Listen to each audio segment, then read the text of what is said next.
Now, how much has really changed since our first democratic election in 1994?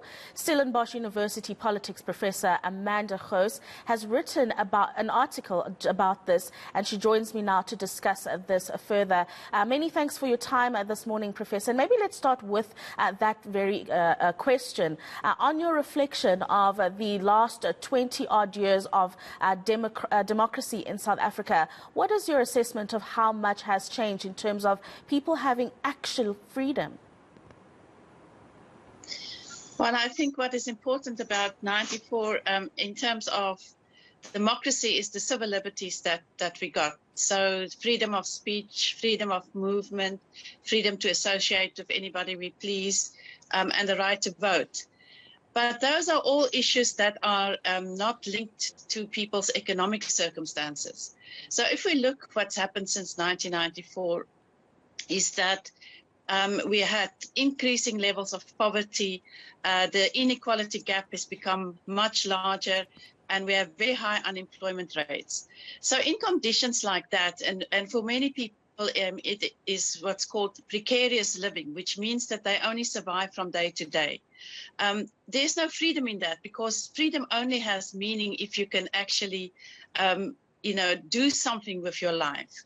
And Judith Butler is a philosopher who wrote about precarious lives in the time that we live in now, which means that, you have to ask the question, whose life is valuable, whose life is mournable, whose life counts. And I think we in South Africa is in a situation with the poverty, so many people socially excluded due to poverty, that freedom has very little meaning for them.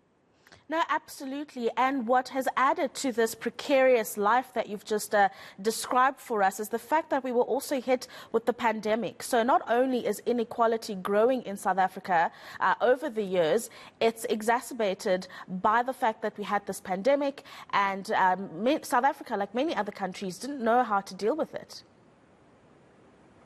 Exactly. And the pandemic aggravated levels of poverty because so many people lost their jobs, households lost breadwinners, and the social exclusion has increased. And many people also now live with continued health problems because of the pandemic. So it's been aggravated, and it's been aggravated globally. And a consequence of that is that populism is growing. So populism is really a threat to democracy, which is about a nationalist project. And we can see some of that same sentiments in Operation Dudula, where, migrants' lives are not seen as very valuable. And so you have cycles of violence. That's really not what we want to see in a democracy.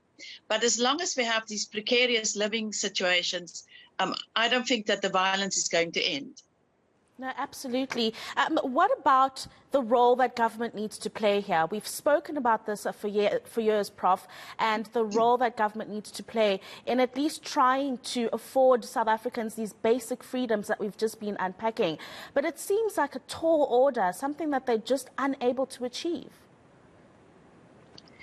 Well, I think the problem is that service delivery is so bad. And the reason why service delivery is so bad is because the state has been hollowed out through corruption and state capture. So in order to do good service delivery, you need the resources. I think the issue here is also the conflation between the state and the ruling party. So, the ruling party, you can't tell the ruling party and the state apart anymore. And this is part of the problem, that, those who are loyal to the ruling party will get service delivery, or they will get at least the spoils of corruption. And that the rest of the population, especially on local government level where, services need to be delivered, really suffer from chronic issues of, for example, not having water, not having electricity, not having garbage removal. All these things are important to live a good life. And if we talk about the psychologist Maslow, who had a hierarchy of needs. So at the bottom, if those needs right at the bottom are the ones for that's just about survival and safety.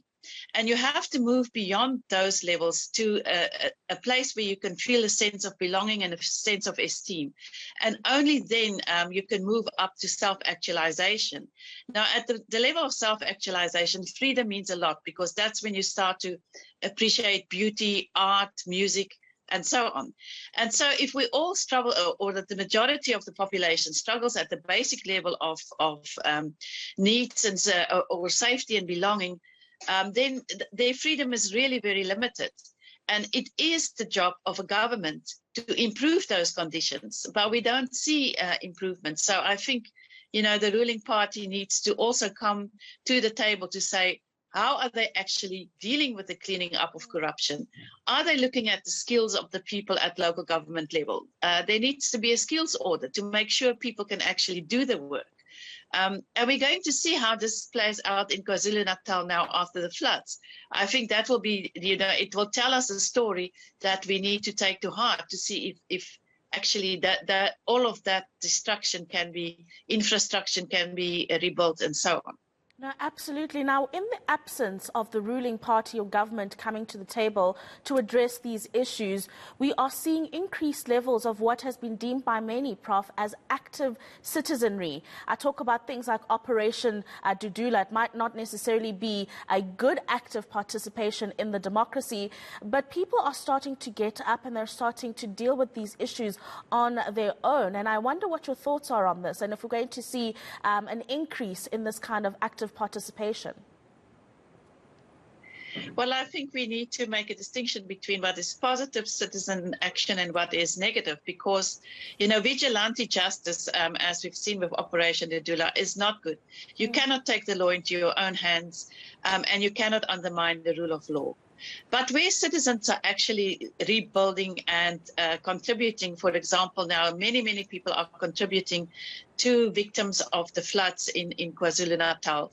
We see that gift of the givers, they are actually being considered to distribute government's money for the rebuild of the infrastructure and so on, and for helping victims.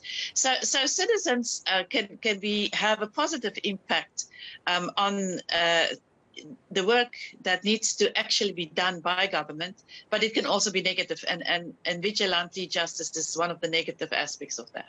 Yeah, and of course, just as a final thought from you, as we celebrate the Freedom Day, as we do annually, all of these things you and I are discussing should never be forgotten and should be highlighted and worked on as much as possible.